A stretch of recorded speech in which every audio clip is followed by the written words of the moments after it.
highlight of this year's ASGT, our very accomplished speaker. We're incredibly lucky and excited to have her here today. So our speaker is a UC Santa Barbara and Gamma Phi Beta alum from the class of 2006. She graduated with a double major in sociology and religious studies and with a minor in music. During her time as a GPhi at UCSB, she held several executive positions, including membership, PRVP, athletics chair, and social chair. She's originally from the San Francisco Bay Area, and after her graduation, she returned to San Francisco to work in public relations. She then went on to spend 8 years working for several large global PR agencies, while simultaneously continuing her involvement in Greek life. During her time back in San Francisco, she was the president of the SF Gamma Phi Beta alum chapter, along with the recruitment advisor to the Berkeley Collegiate chapter.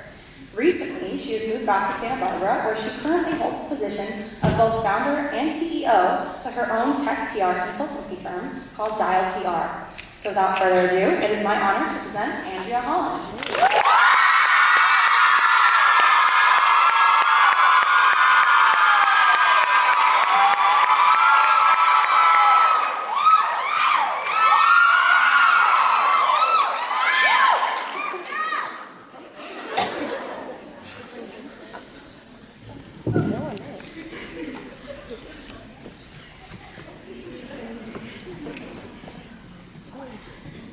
So when I turned 30 years old, I had a pretty ideal life. I had a high-paying corporate PR job in San Francisco. I had an expense account. I was being flown to New York all the time for business. I had a rent-controlled apartment in Russian Hill, San Francisco, which some of you may know is a very, very big deal. I had a very close group of girlfriends, and I also had a boyfriend I thought I was going to marry. But I didn't think it was ideal. I felt stuck, and I was tired of living in a shoebox apartment. I was tired of the grind of living in the big city. And frankly, I was tired of working for the man. I was not the man, the man. I knew that I wanted something more. I didn't know what it looked like, and I didn't know what it felt like. But I knew I had to try. So last year I decided to try. I quit my job altogether with that matching 401k, full benefits, expense card, gave up all those free trips to New York. I ended up finding my own client, which at first was barely enough to even pay rent. I gave up my apartment and I moved down to Santa Barbara. Left the apartment in San Francisco, moved back down here to Santa Barbara.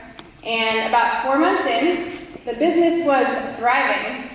The relationship completely went up in flames, and I found myself on a one-way flight to Indonesia for an undetermined amount of time, which I will come back to. But all of that was literally the last 12 months of my life. So when Sophie asked me to speak today, I kind of laughed a little bit inside thinking, that's funny, who am I to be giving life advice? My life completely went off the rails this past year. And then I thought, I actually have some really good stories, some lessons that go along with it that will be really relevant for life, but I also think right now, specifically during recruitment. So Sophie asked me to talk about how does Greek life transcend into real life. Well, I can tell you with utmost certainty that it does. In every major city that I've moved to, I've joined an alumni group, and it's been great for networking, for jobs, more importantly for happy hour.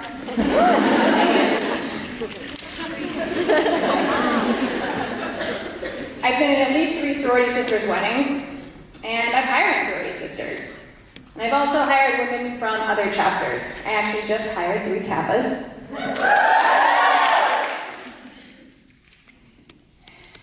And so my point is, it's true. It's all true. And it's awesome. And it's wonderful, and it's there. But that's the icing on the cake. That's the total icing on the cake. So what I'm here to talk to you about today is not about that, but how being part of this larger Panhellenic family is so much bigger, and it's so much better in real life. In real life. And that there's a difference between what you're doing right now in real life. It's actually bigger than you altogether. So what you're about to do in this next week, you're about to invite over 1,000 new women into our Panhellenic family, is a really, really big deal, and it's not something you should take lightly. You actually are in a unique position to influence how these women live their life, see life. And I know that sounds like a really bold statement. It's a really bold statement, right? About how they experience their life, because it's true. It's true. I'm sure after pledging and joining your own sorority, your perspective changed. I know mine did. So since graduating from UCSB in 2006, I've got stories. I have got stories about being fired. I've got stories about heartbreak. I've got stories about being stranded by myself in the middle of the night with a dead cell phone on a motorbike that was about to run out of gas, completely in the middle of Chiang Mai, Thailand. But there's just three that I'm going to share with you today that, like I said, I think are relevant not only for recruitment but also in life. So my first lesson actually came in elementary school. I used to be so scared of going to school every day. For whatever reason, I remember sitting in the back of my mom's Volvo and just crying, please don't make me go in there. I was afraid to talk to people. I was afraid of having attention drawn to myself. And this went on for weeks, months after months. It went on for years. And I remember one day my dad saying to me, Andrea, you don't have to talk. All you have to do is sit down, shut up, and listen. And at the time I didn't know what that meant at all. And if anything, it probably made me more anxious. And it wasn't until recent years that I actually came to understand what he was saying to me. What he was saying to me was, Andrea, suspend your own agenda of trying to say the right thing, at the right time, at the right place. That's going to cause anyone anxiety. What he was saying to me was, Andrea, just listen. Because by sitting down and taking the time to actually listen to someone, you're not so worried about how you're portraying yourself, and ultimately you're going to relax. Over the next week, you're going to have a lot of conversations. And from what I remember, it was a lot of pressure, and it was exhausting. It was absolutely exhausting. So the message is quite similar. I mean, if you're sitting there and you're listening, you should be listening, right? Because if you're not listening, then you're not ultimately learning about them, which is the complete opposite of what you need to be doing. So my lesson to you is the same thing here. Just sit down, shut up, and listen.